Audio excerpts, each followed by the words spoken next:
Selamat pagi Bapak Ibu Saudara yang dikasihi Tuhan. Pagi. Kita akan mulai ibadah kita pada pagi hari ini dengan menghayati kasih Kristus pada kita. Karena pengorbanan Tuhan adalah pengorbanan yang sempurna buat hidup kita. Haleluya.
berkat Rohmu, telah tercurah bagiku pengorbanan-Mu sempurna, pengorbanan-Mu sempurna, pengorbanan-Mu sempurna.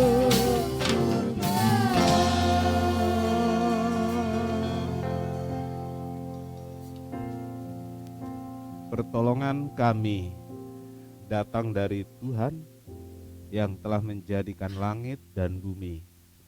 Berkat-berkat dari Allah Bapa, Anak dan Roh Kudus dicurahkan dalam ibadah ini, sehingga setiap jemaat dipenuhi sukacita sorga, dibekali kekuatan untuk menghadapi apapun yang terjadi dalam hidupnya. Dan saat ini yang datang dengan kesusahan, kelemahan, Tuhan tolong, Tuhan hiburkan, beri kemenangan. Terima kasih biar berkat ini dicurahkan, diterima, dialami oleh anak-anak-Mu yang hadir dalam ibadah ini, baik secara onsite maupun secara online. Terima kasih. Kami mohonkan berkat dan mulai ibadah kami dalam satu nama, yaitu di dalam nama Tuhan Yesus Kristus Juru Selamat dan Penebus kami berdoa. Amin. Silahkan duduk. Siap untuk memuji Tuhan pada pagi hari ini. Amin. Yesus kita adalah Yesus yang ajaib.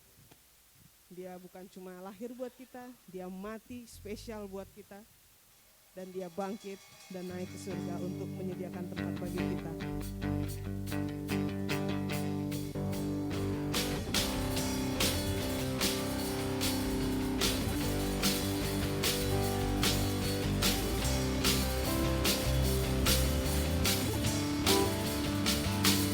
Engkau mati bagi dunia,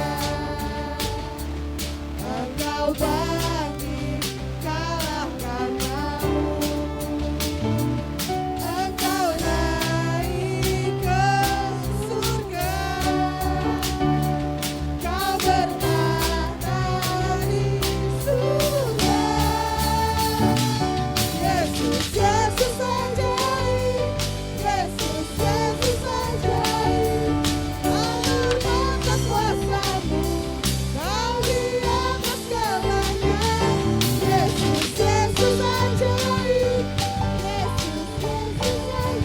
Kuasa maut dikalahkan, Kau di atas segalanya. Yesus. Saya undang Om Tante, Bapak Ibu semua untuk bangkit berdiri. Kita pujikan pujian ini.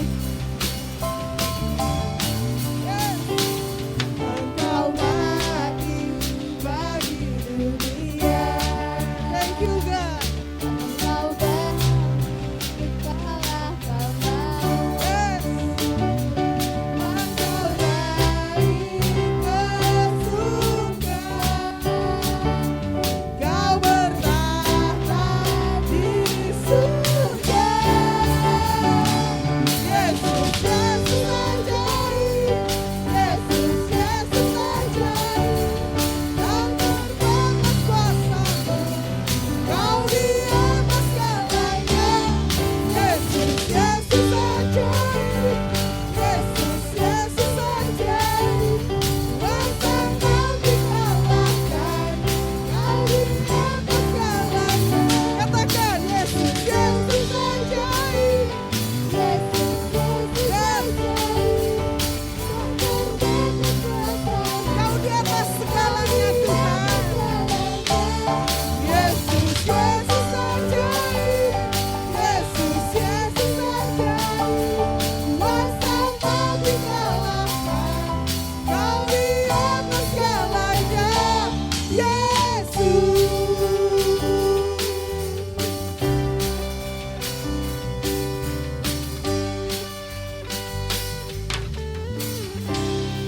Yakin Tuhan kita adalah Tuhan yang ajaib.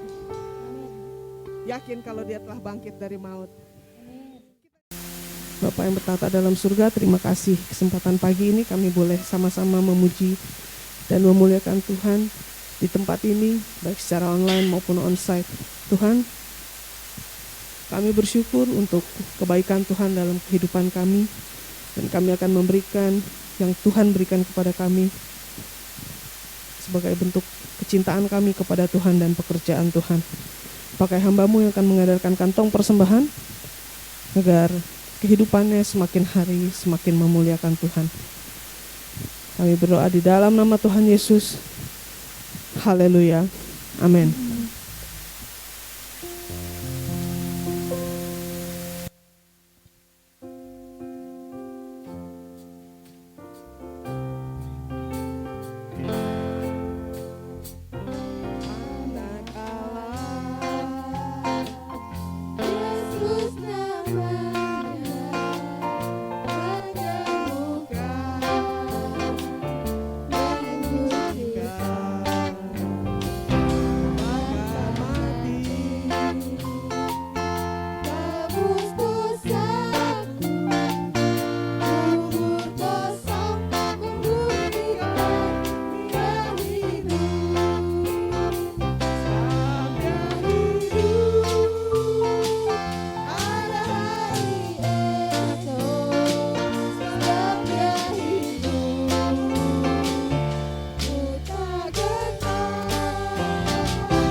Kehidupan kita berarti karena Tuhan kita yang kita sembah itu adalah Tuhan yang hidup. Tuhan cinta banget sama kita Bapak Ibu. Sampai tangannya ditatoin nama kita. Di matanya Tuhan itu ada gambar kita. Kita ini siapa sih? Tapi Tuhan segitu sayangnya sama kita. Cintanya tuh gak main-main sama kita. Mari kita sebagai orang-orang yang mau belajar mengerti cintanya Tuhan, mari kita hormati Tuhan. Kita hormati salibnya Tuhan. Karena Tuhan itu buat kita sangat-sangat berharga. Dia segitu cintanya sama kita, kita harus jadi orang yang ngerti kalau Tuhan itu benar-benar berharga buat kita. Hatimu Ukir namaku di matamu, terukis wajahku, bukan karena kuat gagahmu, namun harga karena kemurahanmu. kadang-kadang kita jatuh, tapi Tuhan gak capek buat datengin kita lagi. Yes.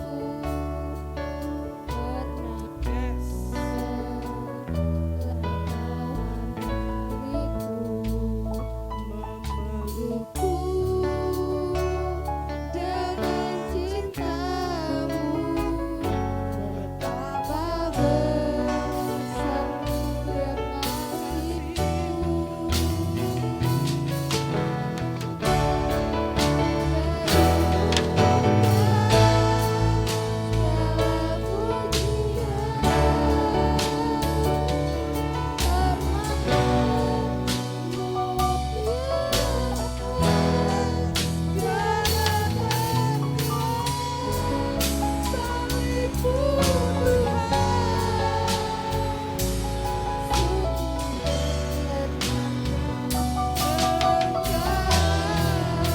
bagimu Tuhan, segala pujian,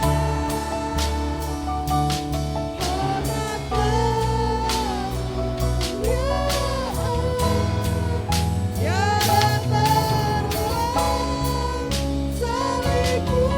salibmu Tuhan,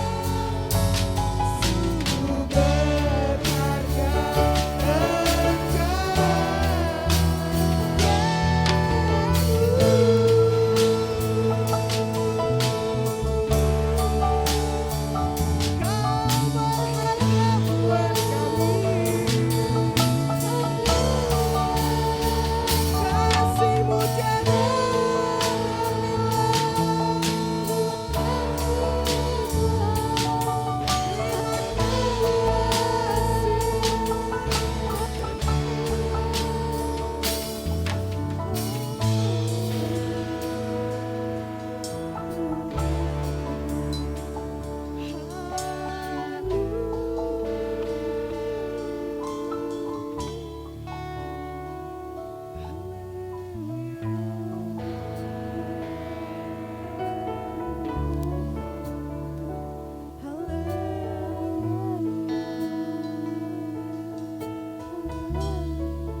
Saudara Meris akan membantu kita berdoa dalam kesempatan pagi ini untuk firman Tuhan.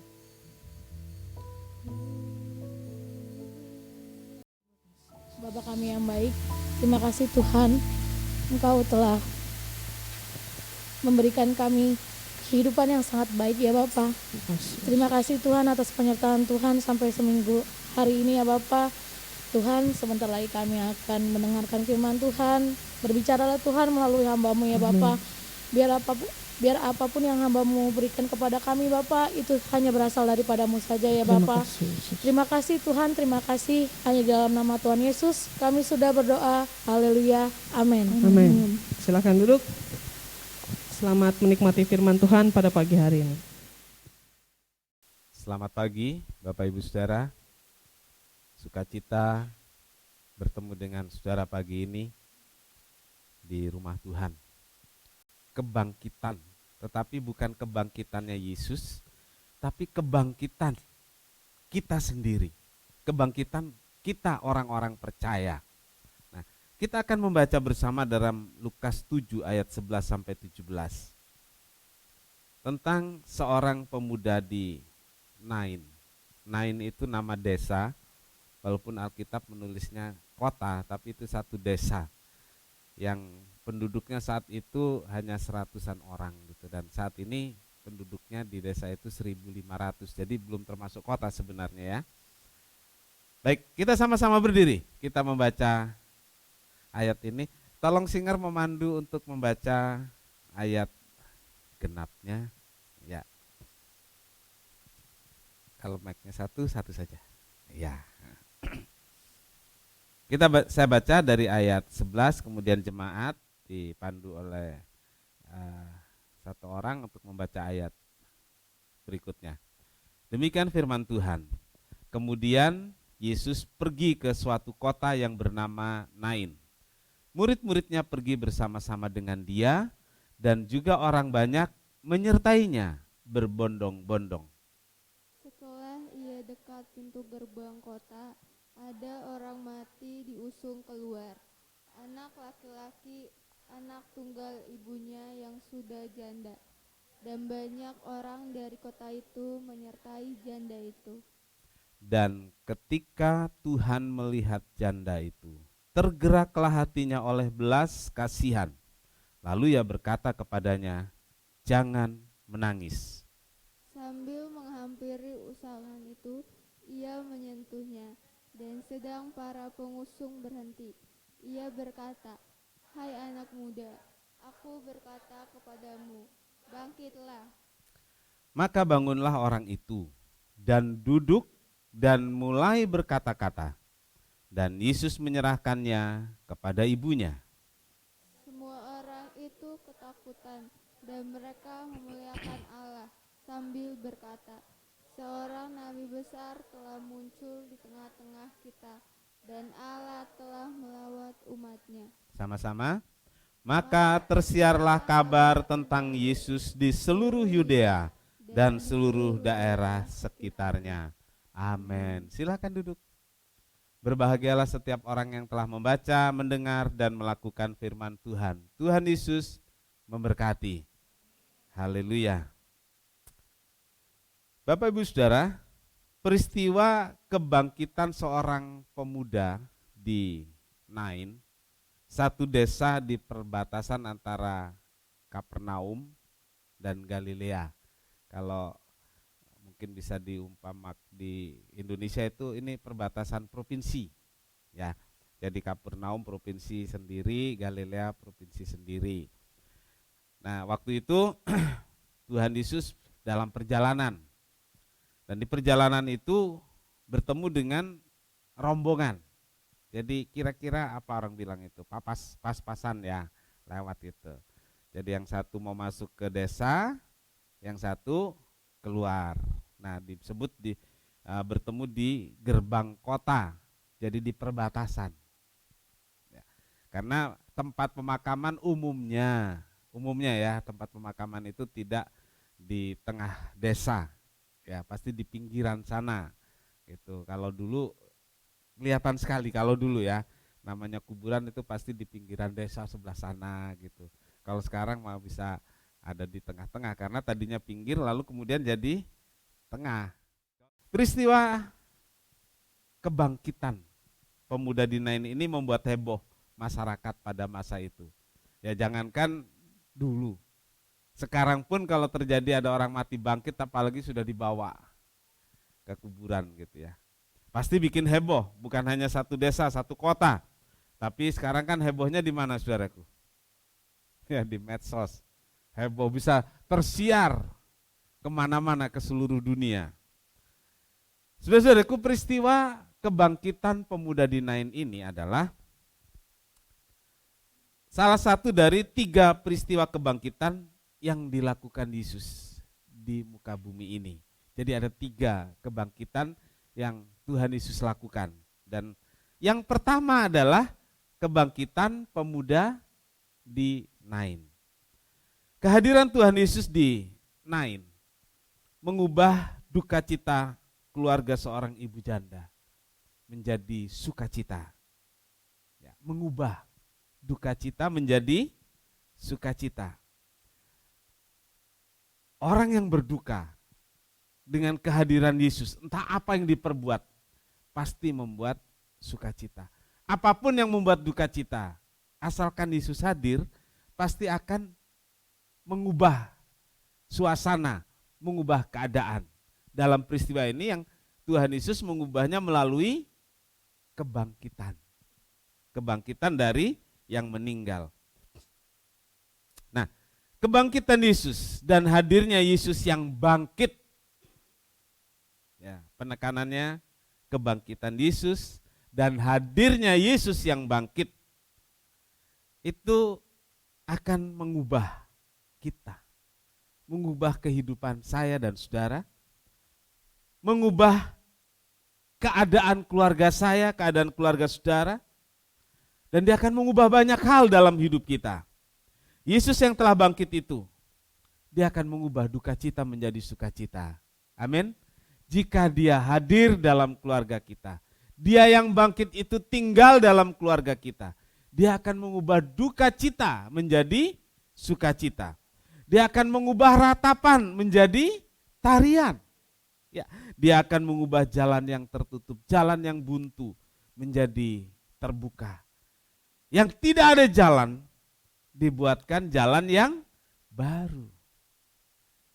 Dia buka jalan saat tiada jalan.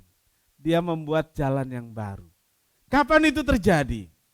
Kalau Yesus yang bangkit itu tinggal, hadir dalam hidup kita, dalam keluarga kita. Bapak Ibu Saudara, pagi ini kita lihat yang pertama tentang kondisi kehidupan seorang ibu janda saat itu. Ya, kita harus lihatnya saat peristiwa ini terjadi. Karena ada perbedaan sekarang. Ya, ada yang tidak sama. Sebutan janda itu ditulis dalam Alkitab adalah seorang yang suaminya telah meninggal. Makanya di Timotius dikatakan seorang janda yang benar-benar janda. Jadi yang suaminya telah meninggal, tidak termasuk yang lain ya. Karena semua yang ditulis di Alkitab yang disebut janda adalah yang suaminya telah meninggal. Ya, ada beberapa contoh Ibu Hana, ya, janda di Sarfat dan lain sebagainya. Lalu biasanya saudaraku selalu bermasalah soal ini, ekonomi. Sampai sekarang ada masalah itu jika terjadi? Ada, ya. Tapi nggak semua, ya, nggak semua. Nah, jadi biasanya selalu bermasalah soal ekonomi atau soal kehidupan sehari-hari. Terlebih jika ibu ini mempunyai anak yang masih kecil, ya. Kalau sekarang perlu biaya pendidikan, perlu hal-hal lain, dan pada masa itu saudaraku tidak ada peninggalan uang, ya, nggak ada saving, nggak ada asuransi, gitu, nggak ada simpenan emas, nggak ada. Nah sekarang bisa berbeda, ada yang sudah dipersiapkan, ada yang memang harus kemudian si ibu ini berjuang luar biasa karena harus menghidupi anak-anaknya. Ada kemungkinan memang ada sedikit peninggalan waktu itu, yaitu gandum di lumbung, tapi nggak bertahan lama. Ya lah, habis gandum itu ya sudah, kan seperti itu. Nah, anak yang meninggal ini, saudara-saudaraku, satu-satunya harapan dan masa depan bagi si ibu, karena suaminya sudah meninggal. Jika masih ada suaminya sekalipun, anak ini menjadi harapan bagi keluarga. Saudara, anak-anak, ya, anak-anak, pria atau wanita, laki-laki atau perempuan, anak-anak adalah harapan dan masa depan bagi keluarga. Betul? Ya, kenapa orang mau berjuang susah payah selalu berkata, saya berjuang buat anak-anak. Kenapa orang tua berjuang buat anak-anak? Kenapa seorang ibu ini mau berjuang begitu rupa buat anak-anak? Karena anak adalah masa depan bagi si ibu. Anak masa depan bagi keluarga. Dan semua orang seperti itu, semua orang tua maksudnya ya. Semua orang tua seperti itu.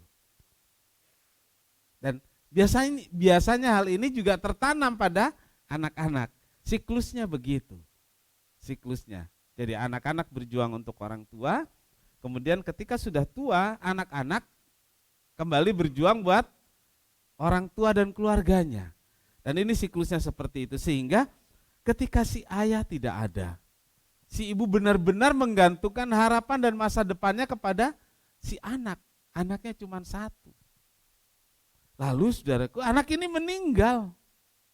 Dan saudara-saudaraku, saya menuliskan di sini, sukacita, harapan dan masa depan si ibu terkubur bersama kematian anaknya. Betul kan? Kalau kita urutkan cerita ini. Jadi kematian si anak itu juga kematian harapan. Kematian si anak, kematian masa depan. Kematian si anak merupakan kematian sukacita bagi si ibu ini. Semua terkubur ketika anak ini meninggal. Nah, yang kedua saudaraku, bertemu Yesus dalam perjalanan saat menjelang pemakaman. Ya. Saudaraku, ditulis dalam Alkitab diusung ke pemakaman, kan gitu ya. Ini untuk menunjukkan bahwa anak ini benar-benar sudah mati. Kan prosesnya berapa lama itu? Dia meninggal. Lalu kalau ada dokter, kalau sekarang ya, atau kalau dulu mungkin orang tokoh masyarakat atau apa, dilihat oh udah benar-benar meninggal. Lalu dimandikan, lalu dikainin kafan, diupacarain. Itu udah berapa lama itu kan? Udah berapa lama? Artinya anak ini sudah benar-benar meninggal. Gitu. Papa saya, saudaraku, tahun 76 kali ya, 75, 76 gitu. Kecelakaan di Jakarta, sudah dinyatakan meninggal dan mau didorong ke kamar mayat, saudaraku. Jadi sudah di tempat apa? Bed yang mau didorong ke kamar mayat. Lalu datang seorang ibu pendeta mendoakan gitu. Dan habis didoakan hidup lagi. Udah mau didorong nih saudaraku ke kamar mayat. Terus sadar habis didoakan. Nah, orang bilang ini namanya mati suri dan banyak kejadian seperti itu. Ya. Saya yakin ini Tuhan yang membuat mujizat dan beberapa kejadian seperti itu ada. Tapi yang beda ini adalah sudah diusung, dibawa ke kuburan, sudah melewati batas desa untuk tinggal ke pemakaman saja. Nah, saat itulah bertemu Yesus. Jadi Yesus waktu itu baru saja menyembuhkan seorang pelayan dari perwira Romawi. Lalu Yesus melanjutkan perjalanan dan menjelang masuk kota bertemu dengan satu rombongan yang sedang berduka menuju ke pemakaman. Kira-kira saudaraku atau kemungkinan terjadinya sore hari. Sore-sore begitu ya, sore hari karena Yesus dalam perjalanan dan ini proses upacara budaya perlu waktu dan kalau kita baca ada banyak orang yang mengiringi ibu ini dan itu perlu banyak waktu. Jadi kemungkinan sore hari. Dan ketika Yesus melihat seorang ibu yang sedang menangis sedih, Yesus menjumpai dan ditulis di Alkitab adalah maka tergeraklah Yesus dengan belas kasihan. Jadi saudaraku, belas kasihan Yesus dinyatakan tumbuh dari hati. Belas kasihan Yesus kepada seorang ibu yang berduka. Yesus tidak mengenal siapa ibu yang berduka ini. Dia enggak tanya dulu, ini siapa ya? Enggak. Gitu. Yang dia tahu ibu ini berduka, ibu ini menangis. Yesus hanya tahu kemungkinannya adalah ibu ini ibu dari si anak yang meninggal yang sedang berduka dan menangis. Dorongan untuk menolong yang didasari oleh belas kasihan membuat Yesus berhenti. Membuat Yesus menyapa sang ibu. Enggak ditanya lagi, kenapa kamu sedih, kenapa kamu nangis, enggak. Yesus hanya berkata, ibu jangan menangis. Saudara, kalau ada orang berduka, menangis, saudara pernah enggak ngomong gitu? Dah jangan nangis, Coba siapa yang pernah ngomong bebas? Coba ayo angkat tangan yang pernah ngomong, yang pernah ngomong. Yakin? Coba lebih tinggi yang pernah ngomong. Oke. Udah jangan nangis gitu ya. Lalu saudara bisa kasih jalan keluar enggak? Enggak kan? Ya itu kita, namanya manusia ya, pengen menghibur, jangan nangis. Tapi kita nggak bisa kasih jalan keluar. Nah ini bedanya dengan Yesus. Ya. Ini bedanya dengan Yesus. Dia bilang jangan menangis kepada si ibu. Dan Yesus telah menyiapkan jalan keluarnya. Bapak Ibu Saudara, kepada si ibu Yesus menyapa dengan lembut. Dengan kata-kata yang penuh simpati gitu ya, penuh simpati. Enggak, udah jangan nangis. Enggak ya? Enggak lah. Mungkin dipegang bahunya, ibu, udah jangan nangis ya. Mungkin gitu ya? Ya enggak. Udah, jangan nangis. Lalu si ibu langsung gitu. Disapa dengan lembut. Tuhan Yesus berkata, jangan menangis ibu. Dan Yesus sudah menyiapkan apa yang membuat si ibu tidak menangis. Yesus tahu penyebabnya. Dan Yesus langsung ke penyebab kedukaan itu. Saudaraku, Mazmur 34 ayat 19. Tuhan itu dekat pada orang-orang yang patah hati. Bukan hanya dekat, tapi dilanjutkan dengan ini saudaraku. Dan ia menyelamatkan orang-orang yang remuk jiwanya. Ya memang dilanjutkan ini. Ayat 20, kemalangan orang benar banyak, tapi Tuhan melepaskan. Ya, 2 ayat ini biarlah menolong kita. Tuhan itu dekat kepada siapa? Kepada orang yang malang, mengalami kemalangan. Gitu. Tuhan itu dekat. Lalu dia katakan, dia akan menyelamatkan. Dia akan memberi kelepasan. Saudaraku, Tuhan ada dekat dengan orang-orang yang berduka. Dan Tuhan tahu penyebab kedukaan. Tuhan tahu penyebab kesulitan itu. Dan Alkitab mengatakan, ia menyelamatkan, ia melepaskan, ia memberi jalan keluar, ia menolong, agar Bapak, Ibu, Saudara tidak menangis lagi. Amin. Dia ada dekat. Dia menolong supaya Bapak, Ibu, Saudara enggak nangis lagi. Enggak nangis karena kedukaan. Enggak nangis karena beban. Enggak nangis karena persoalan. Karena Tuhan ada dekat. Dan dia tahu dan dia kasih jalan keluar. Amin. Sebab itu saudaraku, datanglah pada Tuhan pagi ini. Saat saudara dengarkan firman Tuhan ini, bukalah hatimu, serahkanlah masalahmu, serahkanlah kedukaanmu, serahkan pergumulanmu. Dia tahu, dia kasih jalan keluar untuk kita semua. Amin. Lalu itu untuk si ibu. Kemudian untuk si pemuda. Untuk si pemuda yang meninggal. Karena inilah yang menjadi problemnya saudaraku. Jadi bukan hanya kepada si ibu yang menangis, tetapi kepada anak yang meninggal. Yang menjadi penyebab kedukaan tersebut. Yesus langsung menghampiri. Dan Yesus berkata, hai anak muda, bangkitlah. Enak banget saudaraku ya. Cuman ngomong, hai anak muda bangkitlah. Dan itu semua saudaraku dikerjakan oleh Tuhan bukan hanya 1 kali tapi berulang kali. Dan dengan kuasa yang ajaib mujizat terjadi. Anak muda itu hidup kembali dan bangkit. Yesus melakukan hal tersebut tanpa basa-basi, tanpa seremoni. Dia lakukan begitu saja. Ya. Enggak suruh orang kumpul dulu. Dia enggak menunjukkan ini dan itu dulu, enggak. Kepada ibu dia berkata, ibu, udah jangan nangis ya. Lalu dia pindah ke si anak muda.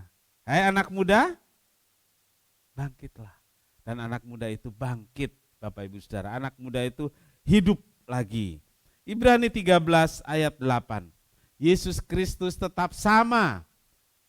Baik kemarin, hari ini, dan sampai selama-lamanya. Kita baca sama-sama 2, 3. Yesus Kristus tetap sama. Baik kemarin maupun hari ini dan sampai selama-lamanya. Terus digubah jadi lagu apa saudaraku? Waduh, kalau soal lagu udah jangan tanya deh, Ibu Doroti nomor 1. Tuhan Yesus tidak berubah. Kuasanya tidak berubah, kasihnya tidak berubah. Dulu, sekarang, dan sampai selama-lamanya. Haleluya, puji Tuhan. Bapak Ibu Saudara, saat ini sedang terjadi satu fenomena kesembuhan ajaib, ya, viral, ya. Dan ini juga menimbulkan pertanyaan dan kontroversi. Itu aja ya bahasanya ya, menimbulkan pertanyaan dan kontroversi. Ada yang tertarik saudara? Yang benar.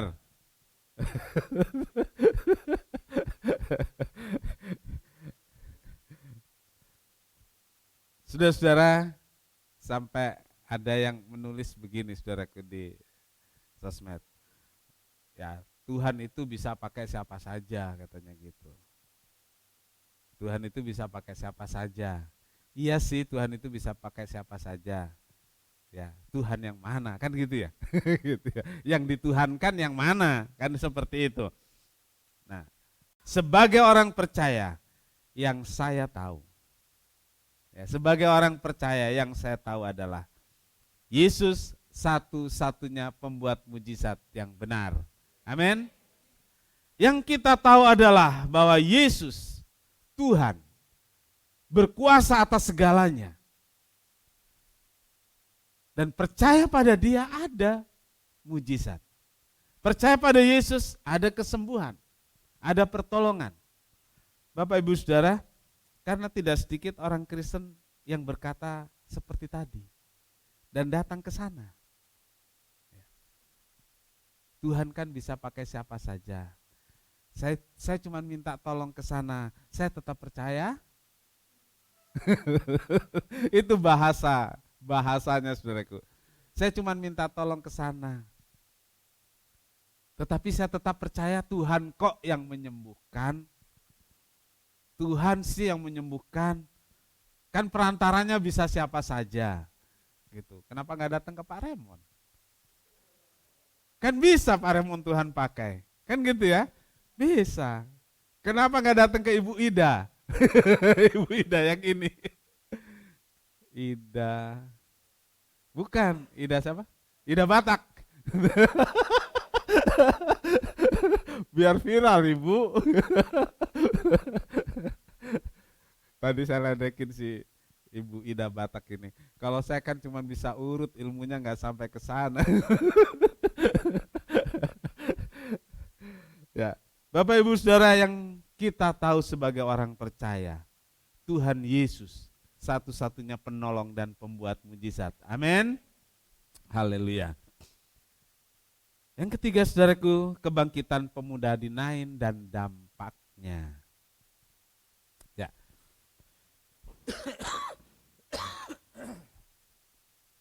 Mujizat kebangkitan ini penting. Garis bawahi.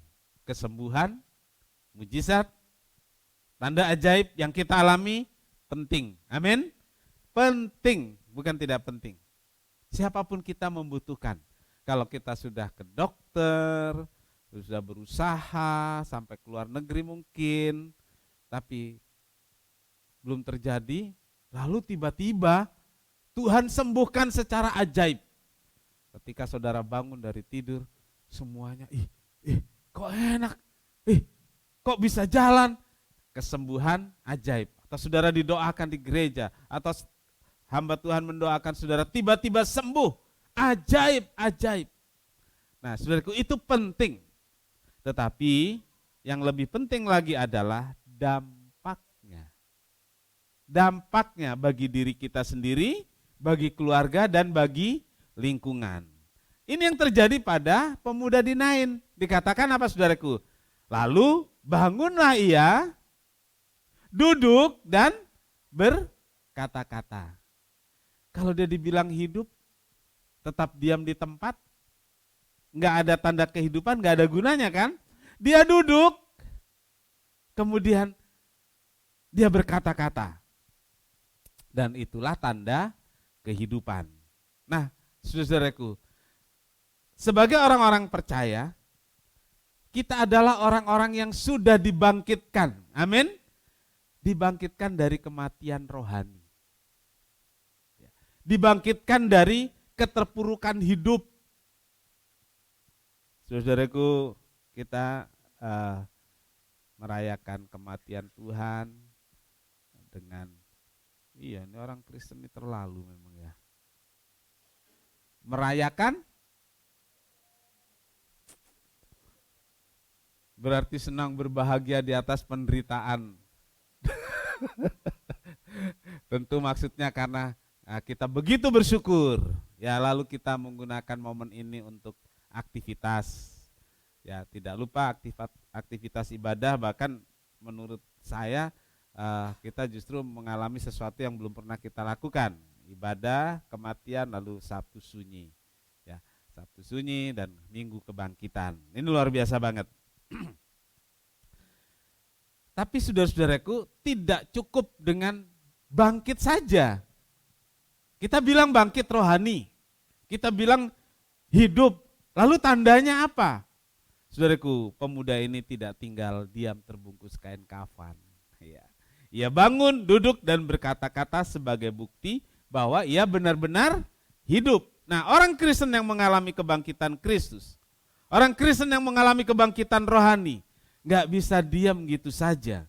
Dia bergerak, dia melakukan sesuatu, dia aktif, dia jadi pemain, bukan penonton. Dia melayani, apapun yang bisa dilakukan, dia kerjakan. Orang Kristen yang bangkit rohaninya, dia akan berkata-kata, dia akan cerita tentang Tuhan dalam hidupnya. Dia berbicara tentang apa yang Tuhan lakukan di dalam dirinya. Saudara-saudaraku, dia bersaksi, ya, dia bercerita tentang Tuhan dalam hidupnya. Saudaraku, ini penting saudaraku. Setelah mengalami kebangkitan rohani, lalu apa? Dampaknya bagi diri sendiri, dampaknya bagi keluarga, dampaknya bagi gereja. Saudaraku, perkembangan gereja, pertambahan jiwa-jiwa dalam gereja sebenarnya lebih banyak karena jemaatnya bercerita tentang Tuhan dalam hidupnya.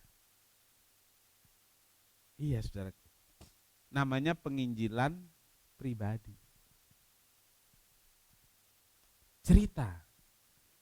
Cerita tentang Tuhan yang ajaib tadi. Cerita tentang Tuhan yang hidup, yang membuat kita eksis bangkit lagi.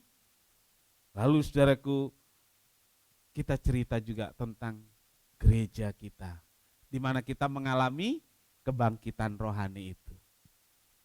Saya pikir kita perlu membangun kebanggaan tentang Tuhan kita, tentang gereja kita. Ya, saya lihat kalau orang ke gereja besar, bangganya luar biasa ya. Kenal sama pendetanya juga kagak gitu ya. Tapi bangga. Lah saudara, punya kebanggaan enggak? Saya yakin punya. Cuma masih belum berani bercerita.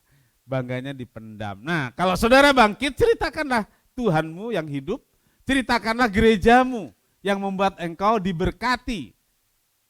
Ceritakanlah tentang Tuhanmu yang membuat engkau hidup nyaman dan bahagia. Saudaraku, jangan malu, ya, jangan malu. Saudaraku, Paulus bilang di 2 Timotius 1 ayat 8, ya, jadi janganlah malu bersaksi tentang Tuhan kita. Dan janganlah malu karena aku seorang hukuman karena dia. Melainkan ikutlah menderita bagi Injilnya oleh kekuatan Allah. Bapak Ibu Saudara, janganlah malu bersaksi. Saya bersyukur tahun ini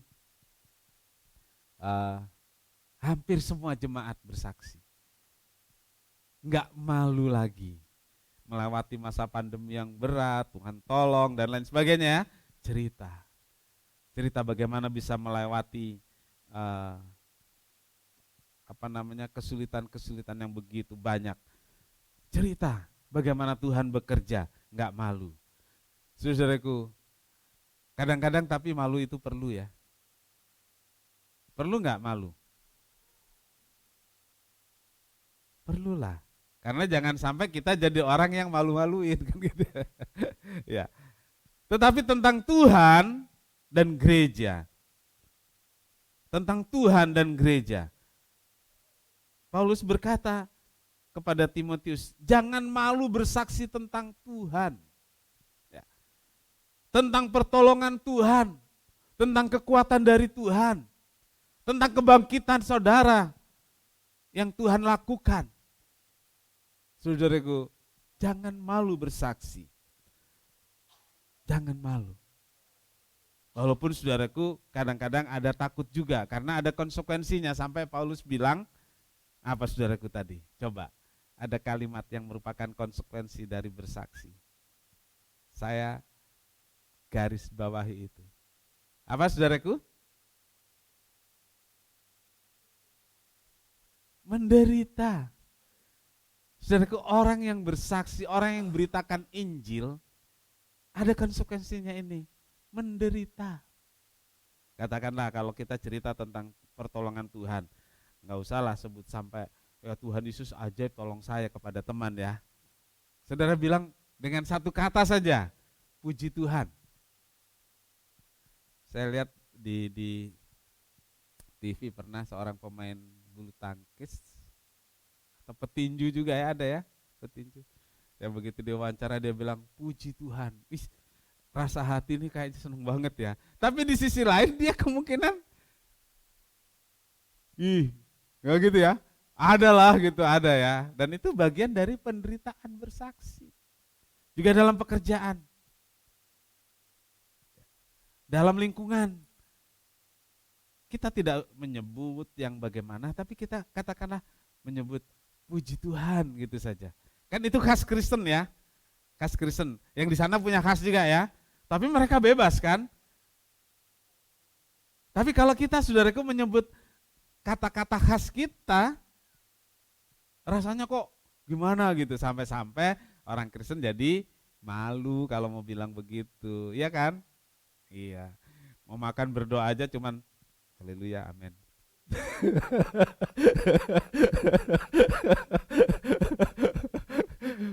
Iya kan begitu. Haleluyanya nunduk, aminnya angkat kepala, kan gitu. Haleluya, amin. Berapa detik itu? Sampai-sampai seperti itu karena malu. Malu. Kalau sepertinya ketahuan kita ini Kristen. Firman Tuhan bilang, jangan malu. Itu bagian-bagian dari bersaksi secara tidak langsung. Berkata, bersikap, itu kesaksian secara tidak langsung. Ada resikonya ini, konsekuensinya. Apa saudaraku? Menderita. Bisa saudara dijauhi, ya. Bisa lain kali nggak ditraktir makannya. Iya kan? Bisa. Tapi kata Paulus, kata firman Tuhan, jangan malu. Bersaksi tentang Tuhan, dampaknya besar. Ya. Orang melihat saudara, hidup saudara dalam kebangkitan dan pertumbuhan rohani. Dampaknya bagi lingkungan besar.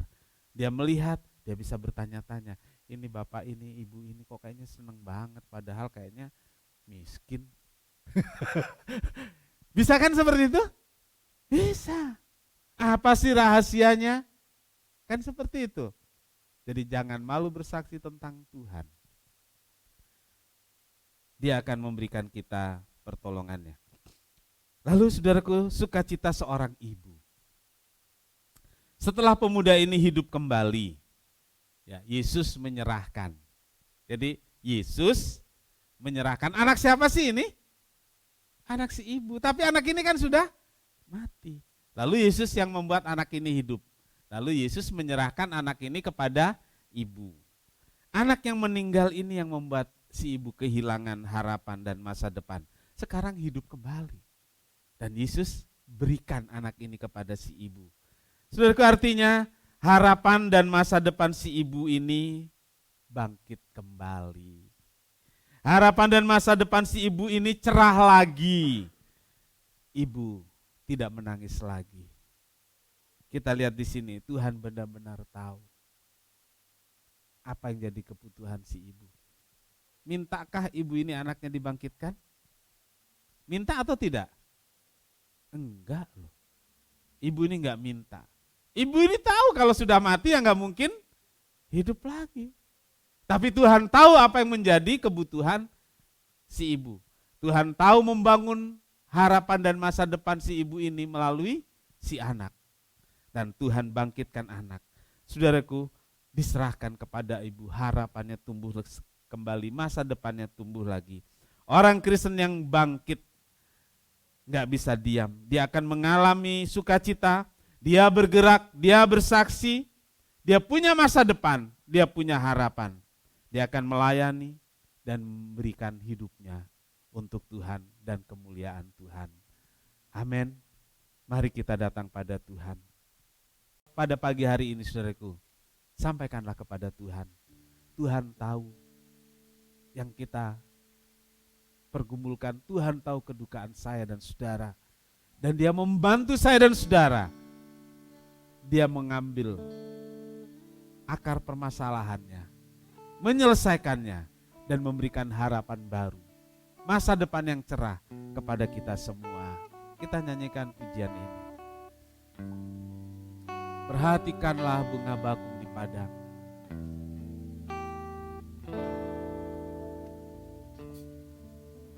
Perhatikanlah bunga bakung di padang. Tuhan hiasi tanpa bekerja. Apalagi kita orang percaya, Tuhan pelihara, Tuhan cukupkan. Perhatikan burung-burung di udara, Tuhan beri makan tanpa bekerja. Apalagi kita kesayangannya, Tuhan pelihara, Tuhan sediakan. Saat kau perlu Tuhan tahu, saat kau minta Tuhan dengar. Saat percaya Tuhan bekerja. Saat menangis Tuhan tahu, saat berdoa Tuhan dengar. Saat bersyukur Tuhan berkati. Saat ku perlu Tuhan tahu, saat kau minta Tuhan dengar. Saat percaya Tuhan bekerja.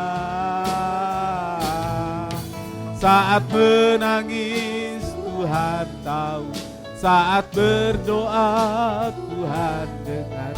Saat bersyukur Tuhan berkati. Mari kita sama-sama berdiri. Tuhan memberitahu kita tentang burung di udara. Tuhan memberitahu kita tentang bunga di padang. Ada kalimat yang meneguhkan. Apalagi kita orang percaya, apalagi kita kesayangannya. Saat kita perlu Tuhan tahu. Dia enggak bertanya lagi, ketika melihat air matamu. Dia gak bertanya lagi ketika melihat engkau menangis. Dia tahu. Dia memberi jalan keluar dan menolong kita. Kita nyanyikan pujian ini, saat ku perlu, kau kita gantiku. Dan seterusnya. Saat ku perlu, Tuhan tahu. Saat ku minta, Tuhan dengar. Saat percaya, Tuhan bekerja. Saat menangis, Tuhan tahu. Saat berdoa, Tuhan dengar. Saat kaum wanita saja, katakan saat ku perlu. Yes. Amen. Kira lamaya, sekira lamaya. Oh.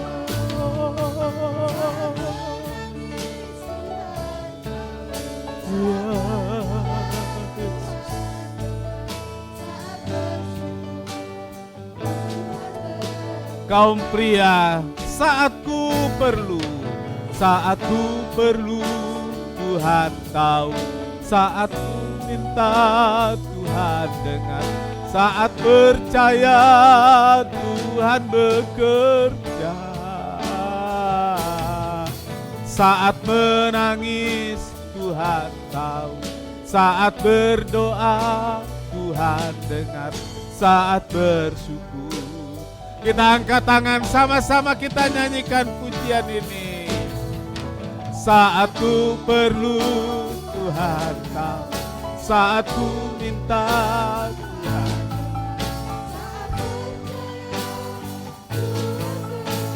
Yes.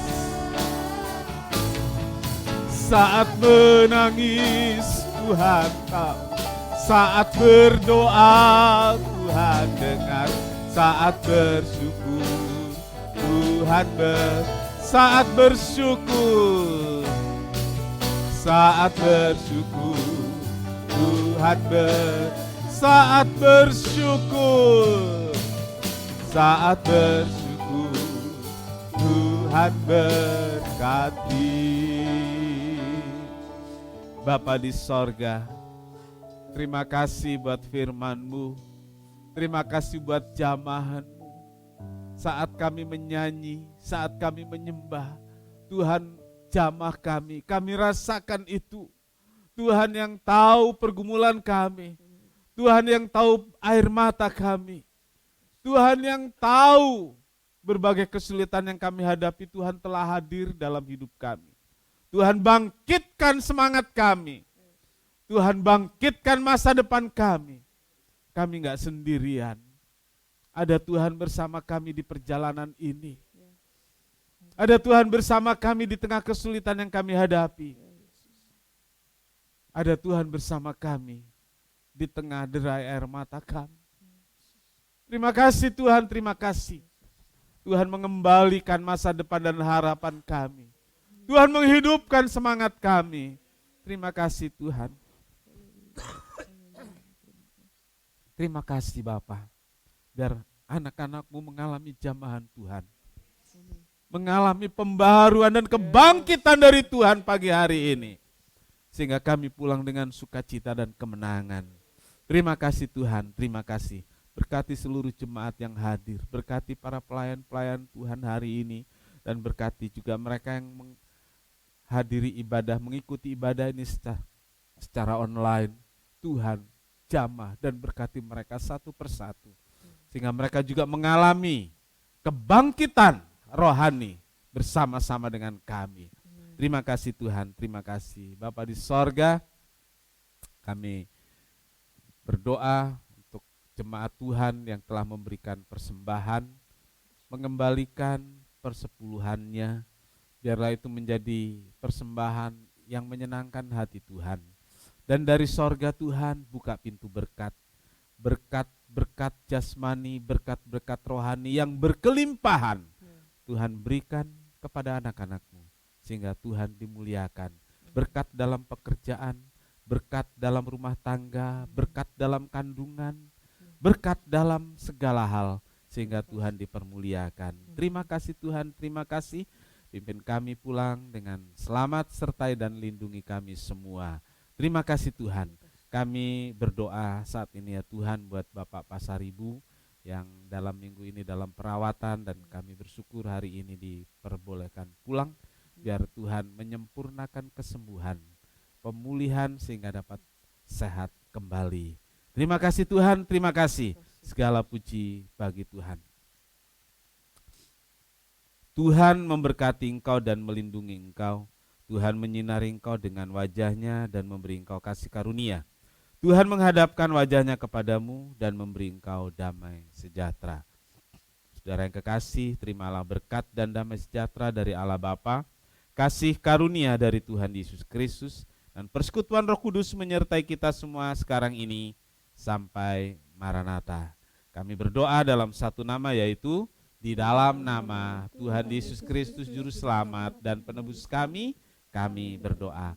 Bapa kami yang di sorga, dikuduskanlah namamu, datanglah kerajaanmu, jadilah kehendakmu di bumi seperti di sorga. Berikanlah kami pada hari ini makanan kami yang secukupnya, dan ampunilah kami akan kesalahan kami, seperti kami juga mengampuni orang yang bersalah kepada kami. Dan janganlah membawa kami ke dalam pencobaan, tetapi lepaskanlah kami daripada yang jahat. Karena Engkaulah yang punya kerajaan dan kuasa dan kemuliaan sampai selama-lamanya. Bapa, terima kasih. Bapa, terima kasih. Bapa di dalam surga, ku berterima kasih. Amin.